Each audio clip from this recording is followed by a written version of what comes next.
ஷிவானி ஒரு சாதாரண பொண்ணு. அவ அவ நடுத்தர குடும்பத்தை சேர்ந்தவ. இப்ப ஷிவானி பெரியவளாயிட்டா. அதனால அவங்க குடும்பத்தை சேர்ந்தவங்க அவளுக்கு மாப்பிள்ளை தேடுறாங்க. இன்னும் கொஞ்ச நாள்ல உனக்கு கல்யாணம் ஆயிடுச்சுன்னா நீ எங்களை விட்டு பிரிஞ்சு போயிடுவம்மா. இல்லம்மா, அப்படியே எனக்கு கல்யாணம் ஆனாலும் நான் உங்களை விட்டு பிரிஞ்சு போகவே மாட்டேம்மா. ஆமா, கல்யாணம் முடிஞ்சதுக்கு அப்புறம் நான் நிச்சயமா என் புகுந்த வீட்டுக்கு போய்தான் ஆகணும். அதுக்காக நான் உங்களை பார்க்க கூட வரமாட்டேன்னு அர்த்தம் கிடையாதும்மா. ரொம்ப சரியா சொன்னம்மா. கல்யாணத்துக்கு அப்புறமா பொண்ணுங்க அவங்க அப்பா அம்மாவை பார்க்காம இருக்கிறது ரொம்ப கஷ்டமான விஷயம். அவங்க ஒரு வீட்டில இருந்து இன்னொரு வீட்டுக்கு தானே போகிறாங்க. பார்வையிலேருந்து தூரமாக போகிறாங்கன்றதுக்காக அவங்க நம்ம மனசுலேருந்து விலகிறது இல்லையே. பாத்தீங்களா, அப்பா எவ்வளவு உண்மையான விஷயத்த சொல்றாரு. என்ன வேணாலும் சொல்லுங்க, நம்ம பார்வையை விட்டு விலகி போறவங்க கொஞ்சம் கொஞ்சமா மனசு விட்டும் விலகி போயிடுவாங்கங்க. இல்லம்மா, ஏன் விஷயத்துல அப்படி நடக்காது. நீங்க சொல்றது மத்தவங்களுக்கு வேணும்னா நடக்கலாம். நீங்க வேணா பாருங்க, நான் உங்களை பார்க்காம பல மாசங்கள் ரொம்ப தூரத்துல இருந்தாலும் நீங்க மனசார என்னை எப்ப பார்க்கணும்னு நினைச்சாலும் அந்த சமயம் நான் உங்க பக்கத்துல இருப்பேன். இந்த மாதிரி பேசுறதுல உன்னையும் உங்க அப்பாவையும் போட்டி போடவே முடியாது. கடவுளேன்னு உன்னோட கல்யாணம் முடிஞ்சதுக்கு அப்புறம் கூட உங்க 2 பேருடைய பாசம் இதே மாதிரி எப்பவுமே இருக்கணும். சரி சரி, எனக்கு இப்போ டிஃபன் செஞ்சு கொடுங்க. நான் இப்போ கிளம்புறேன். ஷிவானிக்காக இன்னொரு இடமும் பார்க்க வேண்டியிருக்கு. நான் இன்னைக்கே போய் அந்த பையனை பார்த்துட்டு வரேன். சரிங்க, நீங்க போய் கை கால்லாம் அலம்பிட்டு வாங்க. நான் உங்களுக்காக டிஃபன் எடுத்து வைக்கிறேன். ஷிவானியோட அப்பா கை அலம்புறதுக்காக போனாரு. அப்புறம் ஷிவானியோட அம்மா அவருக்கு டிஃபன் எடுத்து வைக்க போனாங்க. அப்புறம் ஷிவானி அவங்க வீட்ல இருக்கிற பூஜை அறைக்கு போனா. ஹே கண்ணனே, எனக்கு எந்த பையனோட கல்யாணம் நடந்தாலும் சரி, அந்த பையன் நல்ல பையனா இருக்கணும். அப்புறம் அவரு தன்னோட அப்பா அம்மா மட்டும் இல்லாம என்னோட அப்பா அம்மாவுக்கும் அவர் மரியாதை கொடுக்கணும். நான் எங்க அப்பா அம்மாவுக்கு உதவி செய்யறத அவர் தடுக்க கூடாது. கடவுளே, உங்களுக்கே தெரியும், என் கல்யாணத்துக்கு அப்புறமா என்னோட அப்பாவும் அம்மாவும் இங்க தனியா ஆயிடுவாங்க. இங்கே ஷிவானி கண்ணன் கிட்ட பிரார்த்தனை பண்ணிட்டு இருந்தா. இன்னொரு பக்கம் அவளுடைய அப்பா டிஃபன் சாப்பிட்டுட்டு மாப்பிள்ளைய பாக்குறதுக்காக கிளம்பி போனாரு. மாப்பிள்ளை வீட்டுக்கு போனதுக்கு அப்புறம் தான் ஷிவானியோட அப்பாவுக்கே விஷயம் தெரிஞ்சது. அவங்களோட நிலைமை என்னவோ அதே மாதிரிதான் மாப்பிள்ளை வீட்டு நிலைமையோன்னு தெரிஞ்சுக்கிட்டாரு. வாங்க, வணக்கம். என்னோட பேர் அதுல். வணக்கம்ப்பா. நீ எப்படி இருக்க?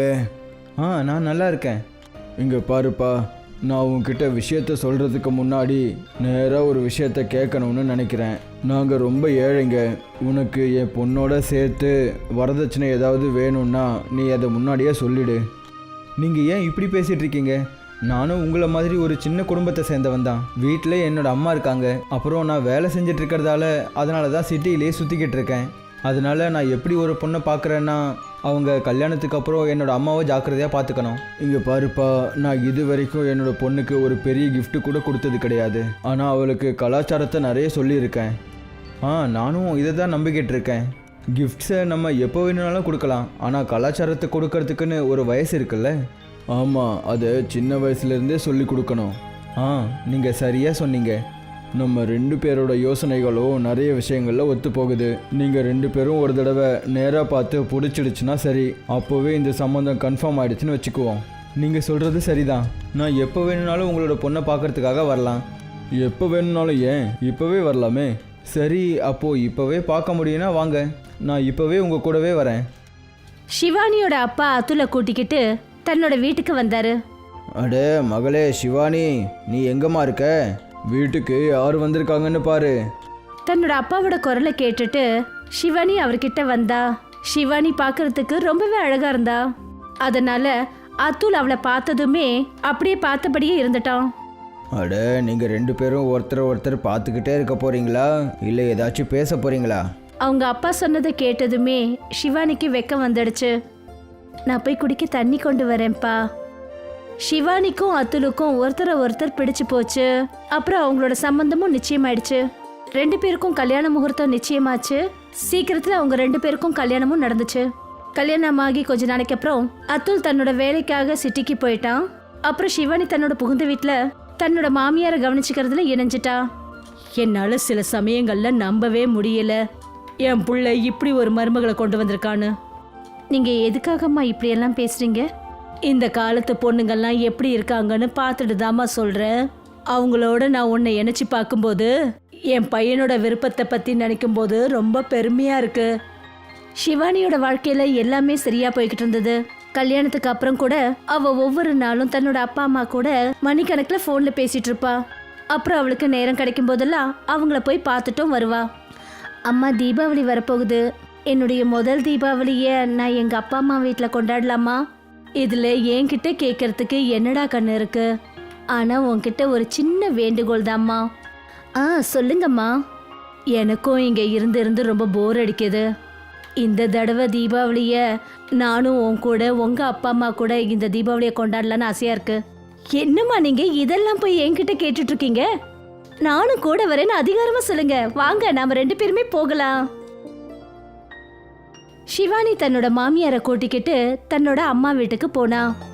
எல்லாரும் சேர்ந்து தீபாவளியை ரொம்ப சந்தோஷமா கொண்டாடினாங்க. சிவானியோட வீட்ல அப்படியே சந்தோஷம் நிறைஞ்சிருந்தது. அப்பதான் அவளுக்கு போன்ல ஒரு மோசமான செய்தி வந்தது. அதாவது தான் புருஷனுக்கு ஆக்சிடென்ட் ஆயிடுச்சுன்னு. இந்த செய்தியை கேட்டதும் சிவானி தேம்பி தேம்பி அழ ஆரம்பிச்சா. ஐயோ கடவுளே, திடீர்னு ஏன் இப்படி எல்லாம் நடக்குது? சந்தோஷத்துக்கு நடுவுல இந்த கெட்ட நேரம் சிவானியோட மனச சுக்கு நூறா உடைச்சிருச்சு. அவ இங்கிருந்து நேரா தன்னோட புகுந்த வீட்டுக்கு போனா. அங்க அதுலோட சில ஃப்ரெண்ட்ஸ் அவனை கூட்டிட்டு வந்திருந்தாங்க. சிவானி பார்த்த போது அதுல் வீல் சேர்ல உட்காந்துருந்தான். உங்களுக்கு என்னங்க ஆச்சு? இனிமே என்னால் எப்போவும் என்னோட காலில் நிற்கவே முடியாது சிவானி. இப்ப நான் உங்ககிட்ட என்ன சொல்றதுன்னு எனக்கு ஒன்றும் புரியலங்க. உங்களோட இந்த நிலைமையை என்னால் பார்க்கவே முடியல. இப்போ இதுதான் உண்மை. இன்னிலிருந்து நான் வெறும் ஒரு நொண்டியாக இந்த வீட்டில் இருக்க போகிறேன். ஆக்சிடென்ட்ல அதுல் காலை மட்டும் இழக்கல, தன்னோட வேலையையும் இழந்துட்டான். இப்போ வீட்டு செலவுக்கும் அதுலோட மருந்து மாத்திரைக்கும் வீட்டுல பணத்துக்கு தட்டுப்பாடு ஏற்பட்டுச்சு. அதனால சிவானி வேலைக்கு போறதுக்கு முடிவெடுத்தா. இப்ப எனக்கு புரியவே இல்லை, செய்யணும்னா நான் என்ன செய்யறது? உங்க 2 பேரையும் விட்டுட்டு சிட்டிக்கு போய் வேலை பார்க்கறதுக்கும் என்னால முடியாது. அப்புறம் இந்த கிராமத்துல எந்த வேலையும் கிடைக்காது. நான் ரொம்பவே மோசமானவன் சிவானி. நான் இங்கே இருந்தும் கூட நீ வேலை செய்ய வேண்டியதாக இருக்கு. நீங்க இந்த மாதிரி எல்லாம் பேசாதீங்க. கணவன் மனைவிங்கிறவங்க ஒருத்தருக்கு ஒருத்தர் துணையா இருக்கணும். அப்புறம் நீங்க எதுக்கும் கவலைப்படாதீங்க. நமக்கு நிச்சயமா ஏதாவது ஒரு வழி கிடைக்குங்க. சிவானி ஒரு விஷயம் யோசிச்சு பார்த்தா. அதாவது அவங்க கிராமத்துல இருந்து கொஞ்சம் தூரத்துல ஒரு சின்ன ஃபேக்டரி இருக்கு. அந்த ஃபேக்டரியில நிறைய பேர் வேலை பார்க்கறாங்க. இனிமே அவங்களுக்காக மதிய உணவு ரெடி பண்ணலான்னு முடிவு பண்ணா. இப்ப சிவானி அந்த ஃபேக்டரிக்கு பக்கத்துல ஒரு சின்ன ஹோட்டலை அவ திறந்தா. கண்ணா, நீதான் எனக்கு உதவி செய்யணும். இது நாள் வரைக்கும் நான் சமைச்சதே கிடையாது. ஆனா நான் கிச்சடி செய்யறேன். இங்க வேலை செய்யறவங்க எல்லாருக்கும் நான் செஞ்சு கொடுக்குற கிச்சடி பிடிச்சிருக்கணும். சிவானி ஒரு பாத்திரத்துல கிச்சடியை செஞ்சா. அப்புறம் மதிய சமயத்துல அந்த ஃபேக்டரிக்கு பக்கத்துல போய் ஜனங்களுக்கு குரல் கொடுத்தா. அண்ணன், எல்லாரும் வாங்க, இங்க சுட சுட கிச்சடி செஞ்சு வச்சிருக்கேன். எல்லாரும் வாங்க, குறைஞ்ச காசுல சுட சுட அருமையான கிச்சடி ரெடியா இருக்கு. சிவானியோட குரலை கேட்டுட்டு வேலைக்காரங்க நிறைய பேர் அங்க அவகிட்ட கிச்சடி சாப்பிட வந்தாங்க. ஏன்னா கிச்சடி இப்பதான் செஞ்சிருக்கு. அதனால ஜனங்களுக்கு அந்த கிச்சடி ரொம்ப பிடிச்சு போச்சு. இந்த கிச்சடியில் அப்படி ஸ்பெஷலாக எந்த ஒரு பொருளும் இல்லை. ஆனால் இது சூடாக இருக்கிறதால இந்த கிச்சடியை சாப்பிட்றதுக்கு ரொம்பவே சுவையாக இருக்கு. இன்னைக்கு முதல் நாளே சிவானி செஞ்ச கிச்சடி நல்ல விதமா வியாபாரம் நடந்தது. அதனால சிவானிக்கு ரொம்ப சந்தோஷமாயிடுச்சு. அப்புறம் அவ இன்னைக்கு சம்பாதிச்ச பணத்துல தன்னோட புருஷனுக்கு மருந்து மாத்திரை வாங்கிக்கிட்டு வீட்டுக்கு போனா. இந்தாங்க, இந்த மாத்திரையை சாப்பிடுங்க, உங்களுக்கு கொஞ்சம் நிம்மதியா இருக்கும். இந்த மருந்து வாங்குறதுக்கு உங்ககிட்ட பணம் எங்கேருந்து வந்துச்சு? என்னோட ஹோட்டல்ல இன்னைக்கு நல்ல வியாபாரம் நடந்துச்சுங்க. இப்ப மெல்ல மெல்ல சிவானியோட ஹோட்டல்ல கஸ்டமருங்க வர ஆரம்பிச்சாங்க.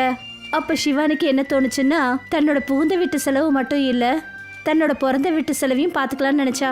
ஆனா அவளோட இந்த சந்தோஷம் கூட ரொம்ப நேரம் நிலைக்கல. இப்ப அங்க வரவங்களுக்கு சிவானியோட கிச்சடி பிடிக்கிறது கிடையாது. முதல் நாள் சாப்பிடும்போது சூடாக இருந்ததால் ரொம்பவே சூப்பராக இருந்துச்சு. ஆனால் தினமும் இதை சாப்பிட்றதால எனக்கு இந்த டேஸ்ட்டு சுத்தமாக பிடிக்கல. என்னென்ன ஆச்சு? உங்களுக்கு இந்த கிச்சடி பிடிக்கலையா?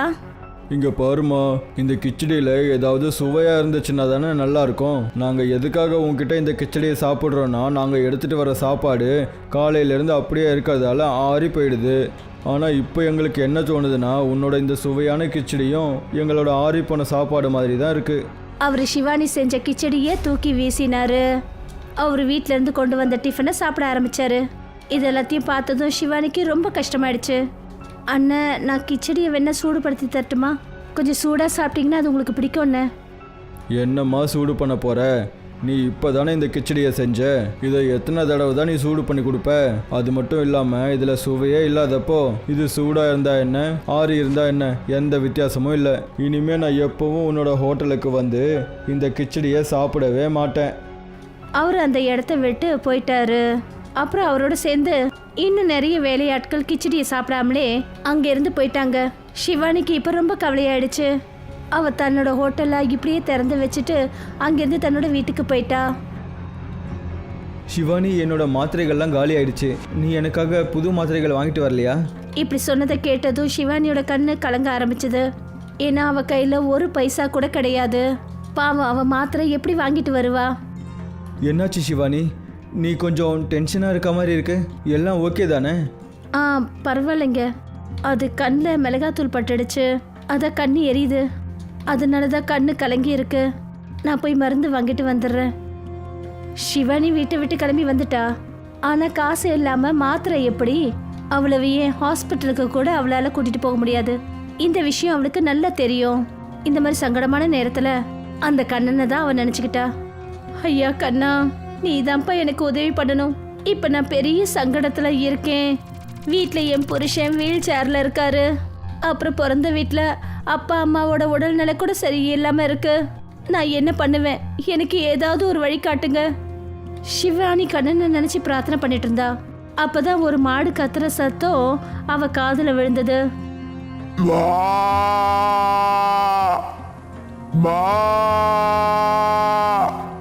அந்த சத்தத்தை கேட்டு ஷிவானி அந்த மாட்டுக்கிட்ட போனா. அப்படின்னா கண்ணை இந்த மாட்டை எனக்காக தான் அனுப்பி வச்சிருக்காரு போல இருக்கு. ஆனா இந்த மாட்டோட நிலைமை ரொம்ப மோசமா இருக்கு. நான் தான் இதுக்கு ஏதாவது உதவி செய்யணும். ஷிவானி அந்த மாட்டை தன் கூட ஹோட்டலுக்கு கொண்டு போனா. அப்புறம் ஹோட்டலுக்கு போனதும் இன்னைக்கு செஞ்ச கிச்சடி மொத்தத்தையும் அந்த மாட்டுக்கு கொடுத்தா. அந்த வேலையாட்கள்லாம் அந்த கிச்சடியை சாப்பிட மறுத்துட்டாங்க. இதை சாப்பிடுங்க பசுதேவியே, இதை சாப்பிடு, அதனால உன்னோட பசி தீரும். பசு ரொம்ப பசியோட இருந்தது. அதனால அது சீக்கிரமா எல்லா கிச்சடியையும் சாப்பிட்டுடுச்சு. ஷிவானி அந்த பசுவை இப்ப தன்னோட வீட்டுக்கு கொண்டு போனா. சாயந்தரம் அந்த பசு மறுபடியும் கத்த ஆரம்பிச்ச போது ஷிவானி அதுக்கு புற்கள் கொண்டு வந்து போட்டா. அப்ப அவளோட பார்வை பசுவோட மடியில போன போது பசுவோட மடியில இருந்து பால் கறக்க நினைச்சா. அநேகமா இது கறக்கிற பசு போல இருக்கு. நான் பால் கறந்து பாக்குறேன். ஷிவானி வீட்ல இருந்து ஒரு பக்கெட் எடுத்துட்டு வந்தா. பால் கறக்க ஆரம்பிச்சா. பசுவும் நல்ல குணமுள்ள பசு. அது பால் கறக்க ஆரம்பிச்சது. அந்த பசுவோட பால் ரொம்ப வித்தியாசமா இருந்தது. அது ஒரே சமயத்துல அந்த பக்கெட் நிறைய பாலை கொடுத்தது. பசு அன்னையே, நீங்க செஞ்சது ஒரு பெரிய அற்புதம். இப்ப இந்த பால் மூலமா நான் பன்னீரை செய்வேன். அப்புறம் என்னோட ஹோட்டலை நான் மறுபடியும் ஆரம்பிப்பேன். ஷிவானி அந்த பசும் பால்ல பன்னீரை செஞ்சா. இந்த பன்னீர் வைரம் போல மென்னுச்சு. அப்புறம் அவ அந்த பன்னீரை எடுத்துட்டு போய் தன்னோட ஹோட்டல்ல பன்னீர் கிச்சடி செஞ்சா. இந்த மாய பன்னீர் கிச்சடியோட வாசனையில அந்த ஃபேக்டரியில வேலை செய்யறவங்க எல்லாரும் மறுபடியும் அங்க சாப்பிட வந்தாங்க. இன்னைக்கு ரொம்பவே அருமையான மனம் வருது. நீ எது செஞ்சிருந்தாலும் சீக்கிரமா கொண்டு வாமா. ஷிவானி எல்லாருக்கும் அந்த மாய பன்னீர் கிச்சடி கொடுத்தா. அது எல்லாருக்கும் ரொம்ப பிடிச்சு போச்சு. இப்போ ஷிவானியோட ஹோட்டல் மறுபடியும் நடக்க ஆரம்பிச்சது. இப்போ அவ நல்லா பணம் சம்பாதிக்க ஆரம்பிச்சா. அவ தன்னுடைய புருஷனுக்கு மருந்து மாத்திரையோட சேர்த்து தன்னோட அப்பா அம்மா தேவைகளையும் அவ பூர்த்தி செஞ்சா. இதுக்கப்புறம் ஷிவானியோட ஹோட்டல் பன்னீர் கிச்சடி ஹோட்டல்ன்ற பேர்ல பிரபலமாயிடுச்சு.